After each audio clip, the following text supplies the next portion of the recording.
Welcome to the Value Make Art Post. My name is Ryan Purvis. I'm your host, supported by Heather Bicknell. As we meet with the people that make the digital workspace work, it's about the technology, it's about improving people's work experience and finding the return on value. My name is Richard Blank. I'm the proud CEO of Costa Rica's call center and a very big fan of your work. So I'm very happy to be a repeat guest. Oh, thanks for coming back. The pinball machines. I still do have pinball machines. In fact, I've increased my collection. My favorite decade is the 1970s. So another friend of mine, Martin, up in Tamarindo, he was getting a lot of older machines. So I'd switch out some of my newer ones like a Jurassic Park and a Judge Dredd. And he was hooking me up with some old schools like Pinball and Hot Tip. So anyway, my friend, I brought them all home. I got all the machines in my man cave and I'm living a 13-year-old dream, just having a year-round arcade. Fantastic. Yeah. So you're saying that you've become a work from home business now? It was forced upon me. And sometimes the best changes are when your dad throws you in the deep end of the pool and says, swim. You got to do something. But it wasn't like cold turkey. I saw the gradual, and the gradual was COVID. Fortunately, my company was able to survive through VPNs and work from homes. Just the people weren't used to it yet. Like working from home compared to going to the gym. It's a lot of discipline and structure, really. And you don't have your good buddy Ryan sitting next to you, motivating you and you picking you up on a tough day. But now the labor pool prefers working from home. And I understand their arguments, the distance, the money, the time. But I'm old school. I like to see people. I like to share that sort of energy, break bread, hit the arcade, or just be there for the moment when you close the deal. And so that got taken away. I tell you what, there are some beautiful adjustments. We're putting everything in the cloud. I'll still have a backup server room, but smaller, but not as dependable. It's the kind of thing where if there was a surge in electricity or something happened with the dialer server configuration, it was a nightmare. And supposedly some of these companies are so secure and they have such incredible support. To me, it makes sense because I was just looking at the amount of downtime, credit, and frustration I had to do. We're thinking about what we can do with the building because it's in a beautiful location by the hospitals and universities. A lot of people are kicking tires and asking questions. And sometimes there's a little birdie in your ear whistling that song and saying, Ryan and Richard, maybe it's time for another stage of life. Yeah, good. And have you kept the same people that you have, or have you found that you've got more people now because you're not located in one area? That's a wonderful question. In fact, I prefer people that are from the countryside because I feel they're more God-fearing and family-oriented. But we also have a situation in regards to their electricity and internet stability. So one of the selling points for me was my backup generator, multiple internet lines, and immediate IT support. And so some of these things need to have patience on or a backup plan. But yes, it has opened it up. And I also encourage bringing in people that have zero call center experience, maybe their first job. Ryan, if you learn English, a second language, that shows amazing cognitive skills. You're coming to the plate with muscles. I just got to teach you how to punch. And I can mold you. You have no bad habits. You're like a squire to a knight. And so I'm understanding this next generation, not like I'm an old man telling tales by the fireside. I believe you and I have certain soft skills and really practical, realistic advice that we can pay it forward to this next generation where they just don't say, okay, boomer or whatever, grandpa. They're like, wait a second, this thing actually does make sense. And I'm able to connect that way. I can anchor that way. I play Pac-Man and pinball, so I'm way off. But I can connect through communication and sharing and caring. And so these are the sort of things, thankfully for me, I've had fidelity and people stay with me for longer periods of time than normal. And how have you found your interactions with training? Do you find it different or is it shorter? You can see things when it's live. It's almost like if you look, you can see brush strokes of a painting. And so when I'm with somebody, they can go through 9 out of 10 motions. But it's that one motion I'm going to catch. And that I think that's the thing that might not make or break the person, but it will definitely take them to another level. And also it allows me to give positive reinforcement that seems more sincere. Because if they really see me telling you to put 3 or 4 more reps when you're hitting the flat bench, I'm there with you.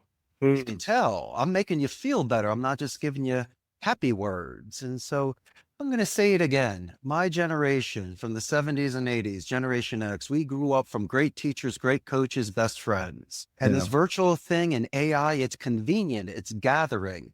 But the real human element is the empathy, that electromagnetic transfer of energy between people. I'm not trying to sound metaphysical or psychological, but I tell you what, man, a nice high five with a buddy or someone Mm. being there when you look right and they're like, you're the man. I heard that phone call. Good for you for closing the deal with Ryan. That is a gift that will pay off years from now. Yeah. No, you're 100% right. I found I work from home now for a long time, and you do get lonely. People don't talk often about how lonely you get. And I agree, you want those stories. You want those stories of working late nights at the office, sleeping underneath your desk.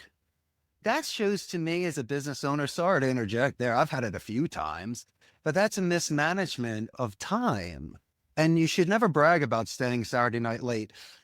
If you're closing for a 50-seat account next week and you're setting up the computers, that's my man. But if you're there Saturday night to catch up because you're behind, then shame on you. You should be there for the planning of the Rocky fight. You know what I mean? Putting in the extra rounds kind of guy. My point more was the camaraderie of being in a tough situation and working through it. So tell me more what's going on.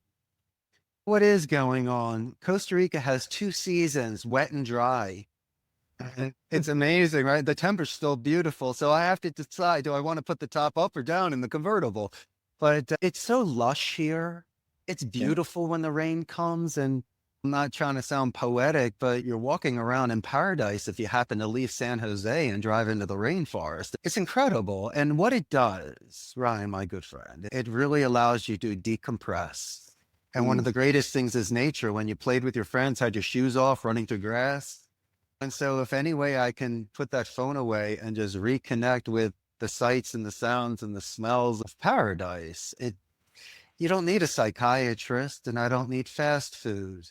You can do this naturally. It's really a recharging of your batteries and a resetting. And I tell you what, my man, when you are by yourself for, let's say, minimum 20 minutes, let's say about an hour, you take a really nice long walk, it really becomes clear.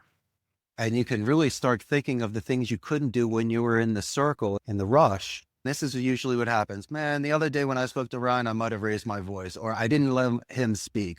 And that's the time with your moment of clarity, you have your priorities. And that's when you make the call to your buddy and go, Ryan, I hope you forgive me for overextending. Hey, man, I just wanted to call because I love you. And I just want to make sure you're doing great. That's why Einstein got his best ideas on the train ride home. I like that sort of stuff. When I'm hitting the gym or if I'm washing the car on a Sunday or my pinball marathons, if I can separate from everything else because I know my center, the things I uncover, and especially the things I put to bed. The worst thing you ever want, Ryan, is to have that weight because that weight will mess you up. You got to remove that weight to rise. And so I've tried to, through maturity, owning a company, life experience and relationships like you and I have, you realize what makes you a better man. And a lot of it is acknowledging someone's success. You today, me tomorrow. It's all good as long as I'm there for you and to keep putting wind in your sails. And I've seen that even without any sort of finance in return, just a smile or someone, you make their day, or you might get extra pickles on your sandwich if you tell Judy that she makes the best sandwiches in all of San Jose. Don't kid yourself. You always get extra cheese. Just letting you know there's a certain way to make life a lot brighter and add value Yeah, to exactly. your life. Exactly. So you mentioned AI. Obviously, we can't have a conversation nowadays without talking about AI. How is that going to change what you do? People resisting change from the steam engine to that buggy whip. And there are a lot of there's a lot of entry level and easily replaceable employees that feel threatened. But let me put it this way. What would you rather do, Ryan? Would you rather go into the bank and wait to get your $100 or go to the ATM and have it within a minute while your buddy's waiting for you in the car? It's that way. And so I understand the shift. And there will always be specific departments that will retain clients, upsell, get referrals, or even exit interview if someone's leaving. So someone like you and I will always press zero, especially if you're getting my hard-earned dollar. But I tell you what, the majority of the complaints people have is the latency on how long it takes someone to get back in touch with them with omni-channel non-voice support like texting and emails and chat. It's convenient, but it's not immediate. Then you go to the second level. They have the IVRs, the integrated voice response. Great. Right.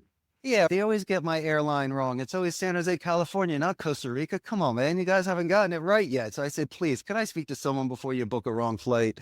I don't like to do things online. If I'm taking a trip, I want the excitement of someone speaking with me. And there's something called the uncanny valley. This really brilliant Japanese scientist in the 70s said, listen, the more that machines get like humans, there will be a point where it gets very uncomfortable where it drops into that valley. Just like in Star Wars, where people like 2D than C3 and the uncanny valley. They're really making the gestures, but here's the thing, the timing is still off and the AI can never hug you or tell you what it's like to lose a puppy that runs away or to say happy birthday because they know what it's like. And it's one of those things where I'm accepting it. It's beautiful for gathering and there's no fatigue. There's no error. There's no calling in sick. It could be 24/7. So now you have a answering service that you don't have to pay premium for with people half awake writing bad note. As long as this thing gets crisp and clean and takes it to the 10-yard line, I can take that ball into the end zone. Yeah. And if you have skills and if you're marketable, companies will still hire you. But if you're the kind of person that's doing the maximum of minimum and just that, maybe I may want a stronger foundation. It might be better for my company and for my clients and for their experience. While always having the zero or to speak to somebody, but allowing us once again to save 45 minutes of your time by drop down boxing or answering a question for me so it auto populates so you don't have to repeat it. And these are just certain metrics that you can reduce talk time and have larger conversion ratios. Yeah, I was listening to something this morning about the sort of agentic approach, having these sort of 6 agents that live in your business, one of which would be customer support, and just things like writing that email quickly and delivering it for the 80% customer, but then having your customer support people or salespeople doing more with the customer. Now they have more time to build a relationship, chat to them, but the AI is just doing the basic stuff increasingly as it learns what to do and in a professional, good toned way. I think it's augmented work as opposed to replacement work, I guess is my feeling still. But then you have more time for your walks in nature because you're not always behind. I think that's where it has to get to, that you could do your thing while you're having your walk in nature. You could use your voice to tell the AIs what you need done. I think about project management or task management, call this person, pay this bill while you're walking and talking. And then you are not stressing about getting back to your desk to do the payments. You're always going to stress anyway. You're stressing in different things. But the AI that allows you to write books or calling scripts, and I got you on that. It's like the Rube Goldberg experiments. It takes you 99 times to hit the one time where it actually does non-electrical machine work. There's nothing better than writing a wonderful composition, creating that rhetoric. AI might assist me in writer's block, put me in the right direction, or even be the ship. But I have to do something as a part of it. Yeah. I got to have that magic dust in me to be able to connect with that person, because if literally it's just a copy and I'm claiming it's my own, it's all right for a little bit, but it will just reduce any sort of connection. Everyone will just expect a microwave meal compared to something that's not homemade by grandma, which was 10 times better. Yeah, I agree with you. I think the problem we create for ourselves is just a volume of things to get done. That is so true. We need to, and I think I was making a joke this morning about it. Needing an agent for my agents, because there's too much stuff going on, and I just need something summarized. I need to know what I need to make decisions on. I need to know what I need to park for another day. Where AI could go in a negative way, like deep fakes and that sort of stuff, and that is something to be very cautious about. It already has. You and I, not saying we have enemies, but there's always haters out there. And so running a large company and being a guest in Costa Rica, I've had to unfortunately let some people go. Naturally, they go on social media in certain areas and they say, Costa Rica call center sucks. I'm like, nice broad stroke, sucks. I love it. It's so 70s. I'll take it. But it's okay. Do you know why? You want to tell me? Because I don't have a heavy heart. As a business owner, for any advice to entrepreneurs, just look at it like this. There are labor laws here. If the kid's breaking the labor laws, got to let them go. Don't blame me for you showing up late every day. It's not important. If you did everything with honorable intentions and good faith, never gave them the walk of shame or publicly embarrassed them, then you can live with yourself. You were a coach that was there for them. You just can't hit the ball and drag Johnny. A lot of people failed themselves. They were immature.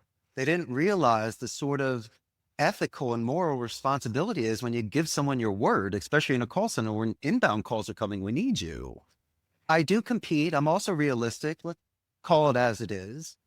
I'm in an industry with a very large attrition rate and burnout because most people have negative experiences with telemarketers, even though I see it as a beautiful art of speech. But I do compete with Amazon, HP, Intel, and Oracle for the labor pool. They might have deeper pockets, more flexible schedules, different locations. Your girlfriend might work there. But it's never a forced attrition. I don't just fire people. Sometimes through the 3 strikes rule and legally, or my client saying, listen, Billy's just not coming to work. What can you do? And so naturally they'll blame me.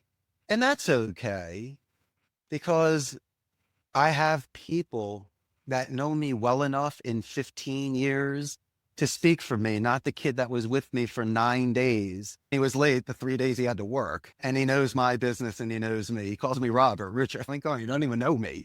And I don't take it personal. I just look in their eyes and realize what they said to me the first time I met them. Oh, the mountains they were going to climb, the strongest of soldier. And then every day they'd show up late. That's all you need to do. Come on, Ryan, feel guilty. Yeah. Less is more. So what have you found now that you've moved everything to the cloud? Firstly, have you found that there's a cost save? In the long, immediate cost and adjustments, fine. The downtime where I've had to credit the client, pay the agent, and lose my pride. Got the IT guys scrambling and sometimes call in Cisco experts. I'm a 150 seat center. I'm not these 10,000 center powerhouses. And it's like my backup generator. That thing is amazing for me because I am in a very important grid in Costa Rica by the public hospitals and universities, but things do happen naturally. And knowing that you can have your lights on and working, not only was that great for my clients, but a lot of my neighbors that needed to send an email or to do something, of course they can come in. It's like the piggy with the brick house. I'm not getting blown down. And so I love with my neighbors extending anything that I could to assist them when things happened. And so they would watch my back as well, which is very nice. You know, what's interesting about Costa Rica? It's like the 1960s. It's like going back in time where people know each other's neighbors. People walk hand in hand, kisses on the cheek. And so when you walk outside, you're like waving at everybody like the Cleavers. There's nothing like walking down the sidewalk and you know everyone. You feel like the champ. What are you going to do with your building now? It sounds like you got plans. The plans are for me. Here's the thing. A lot of buildings in Costa Rica are large and empty, but they're not updated. They don't have the internet in there, the electricity, they're moldy. My building was like Goldilocks and the Three Bears. It's 3 floors. It's Art Deco. It's on a corner right in front of a gas station. Actually, It'd be good to see a photo.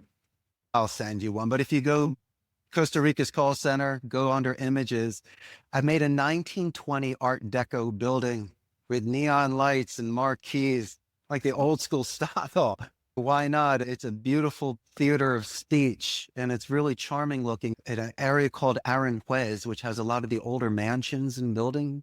It's where all the doctors live by the hospital, and now it's converted into bars and restaurants. But what a fun area to be, kind of like Manayunk in Philadelphia. But the government and the schools are kicking tires and asking questions. Why? It's right by the hospital and universities. Secondly, it's wired out for 150 people, let alone separated offices. It's ready to go. Got switches on every floor, backup generator, elevator. What more do you want? And Awesome. so for me, I always believe the easiest thing is plug and play. No one wants to have to invest. No one wants to. And here's the thing about the cloud you were asking. I got a huge server room. I may not need that anymore. And so let's say the insurance companies, they would love to have this updated equipment that they can start using for their students, for their baby. Why not? It's there for you, man. And it's part of the rent if you want. And so these are the sort of things that I have to think about because, as I say, everyone's leaving the center.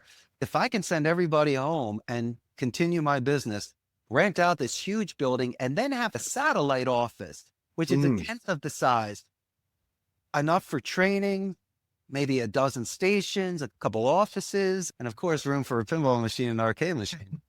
That's more than enough to onboard and then send them home.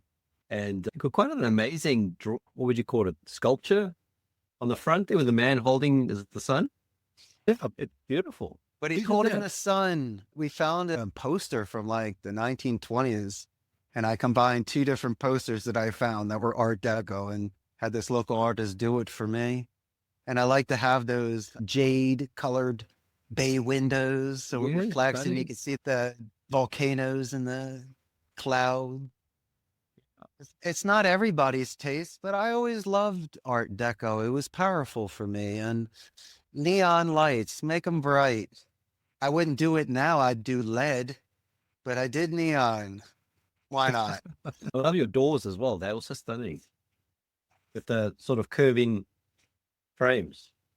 If you ever have the chance once in your life to build a castle, this industry is very lucrative. I had my building. Things were doing well. It was a honeymoon stage. If I tried this in the United States, it would have been 3 times the cost. And when I'm getting certain labor here for $3 an hour to do the gray, you can build buildings for a fraction of the cost. There are certain things that are expensive, but I tell you what, I also learned something else, my friend. If I personally went to these stores and asked for something, it would be $1. But if I had a local contact and go ask for it, it'd probably be 60 cents. And so I would always get the gringo charge. Yeah. It's business. Listen, business is business. But then again, I'm old school like that. I'm giving you a ton of money and why don't we have a nice relationship? But whatever, if I need to have a face man to go out there and represent me, I have no problem doing that at all. I had to learn that the hard way, unfortunately, but that was another way that I could save money. But then let me also mention, Ryan, that this did not happen overnight. In 2008, what I did was I was renting a turnkey station at a blended center. I could scale accordingly and did that for 2.5 years. When I had the clients in the capital, I rented space and I built out the server room slowly, but I did it by buying secondhand Dells. Because when you're paying 80% import tax, why do I need it new? And I'm also not in a free trade zone, so I didn't have those tax benefits. I'm a starting company. I'm not buying used underwear, I'm buying used Dell computer. And I buy used pinball machines, so everyone needs to calm down. I did that for 6.5 years. And then once again, had the capital, server room, bought a building that was from 1958. And it was abandoned for about 8 years. It was like it used to be shops in a hostel. And so I bought it off of this family that just old money or whatever. And we just built it out. But guess what I saved? 15 original brick walls from 1958. So I still got them. It was called Super La Cuadra, Super of the Corner. So it was like the first supermarket in that area of town. And I had pictures, which is interesting, of old school cars from the 50s driving by the lot before they even started building when it was just dirt. So it's cool. I'm just looking at your limousine. Also quite a nice read. Is that something you've redone? Something I had, yes. Do you remember the show Remington Steele from the 1980s? Yeah. Remington Steele had a limousine. I had to have one too. And so there was a guy in Berlin that was selling this 1984 300D Lang, and he was selling it for about $4,000. And I went there and it smelled like cat piss. There was like little army men stickered on the dash. It was a mess, but she was beautiful. And so I took her into a body. Did the body work. We bought old school hubcap, white wall tires, I did the windows. What's interesting about those cars where there were luxury hotels and embassy limousines that had the flip seats like you did for the old taxis. Yeah, I yeah. took those flip seats out and I put a custom made bar in with a footrest and the champagne and plugging in for your phone. And then the seats that you had in this 300D, they didn't have good armrests. It was just a straight deal. So then I bought an 85 300D, and I was able to take out those seats in the back that were so puffy with beautiful armrests, and it was like a crimson color. So I replaced the seats and I took all the chrome off. And the funny thing about that 280 was it completely matched certain panels and things to the Okay, 300D. yeah. So I had that as a backup. And what did I do with Daisy? I drove her around the entire country. I changed her from a stick to an automatic. And Oh, you'll see if you look at it, all the different places she went to, from the beaches to the mountains to the churches in the small town. But her crowning moment was being in the 2019 carnival in the classic car section of the parade. I only saw the front page. Hey, I was touring with her. Do you know how much fun it was? She had cigarette ashtrays in the back. Oh, It wow. was interesting. And I learned this. People loved taking pictures in front of her. Everyone got rides. And when you would be in certain parts of town, especially bad parts of town, you had to drive through. None of the crackheads, none of the crazies messed with it. They looked at that and they complimented her like you had no idea. So I think she got the pass. But what an interesting investment. And it's not a party limo. It wasn't one of those stretch Cadillacs or Oldsmobiles. It was really for two people, three tops. Of course, I'm picking you up at the airport. I got my boy driving us. You and I are sitting in the back. Amazing. It's so much fun. And so it's part of the experience. It was extremely affordable and I could write it off. So it just made perfect. Win-win. And the arcade, you got a Last Action Hero pinball machine? Schwarzenegger, that's a fun machine. Yes, I do. I got terrible reviews. But that's a lot of fun. That and Kindergarten Cop, Kindergarten Cop and Commando were like my favorite Arnold Schwarzenegger movies growing up before Terminator. It was when he was Conan the Barbarian. Yes, of I course. think there was yes. like two. Arnold was the man. I love that movie, especially The Wheel of Pains. Yeah. Yeah. I didn't realize there was actually, because as a kid, I thought I was watching the same movie twice, not realizing there was two actually different movies. There was Conan the Barbarian and Conan the Destroyer. With And for a Rhys long time, Jones. I thought they were the same movie because I didn't know about when you were a kid. So have you still got the Last Action Hero? I love the 1970s. My four machines from the 70s is a 70 Camelot, 71 Expressway, 75 Freedom, and a 77 Hot Tip. Why do I love the 70s? Because it was the last decade when they painted the play field. So sometimes you get cracks. Now it's laminates and stickers.